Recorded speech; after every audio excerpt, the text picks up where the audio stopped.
ஒரு சிறிய கிராமத்தில் ராமு என்ற ஒரு சிறுவன் வாழ்ந்தான்.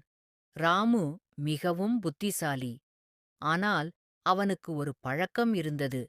எந்த வேலையையும் செய்யச் சொல்லினாலும், "நான் முடியாது" என்று சொல்லிவிட்டு விலகிவிடுவான்.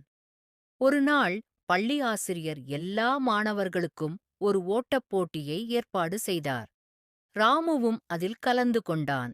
ஆனால் போட்டி ஆரம்பிக்கும் முன்பே அவன் "நான் ஜெயிக்க முடியாது" என்று சொல்லி பின்வாங்கிவிட்டான். ஆசிரியர் புன்னகைத்து அவனிடம் சொன்னார், "ராமு, முயற்சிக்கும் முன்பே நீ கைவிட்டால் எப்படி ஜெயிக்கப் போகிறாய்? வெற்றிக்கான முதல் படி தன்னம்பிக்கை." அந்த வார்த்தைகள் ராமுவின் மனதை ஆழமாகத் தொட்டது. மறுநாள் கிராமத்தில் மீண்டும் ஒரு ஓட்டப் போட்டி நடந்தது.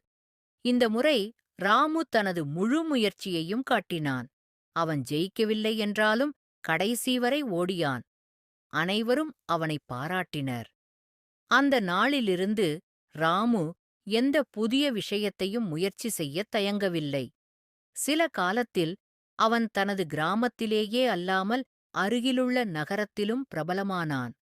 ஆசிரியரின் வார்த்தைகள் அவனது வாழ்நாள் முழுவதும் அவனை வழிநடத்தும் ஒளியாக இருந்தது. கற்பம் மாறல். வெற்றி என்றால் எப்போதும் ஜெயிப்பது அல்ல, முயற்சி செய்வதுதான் உண்மையான வெற்றி.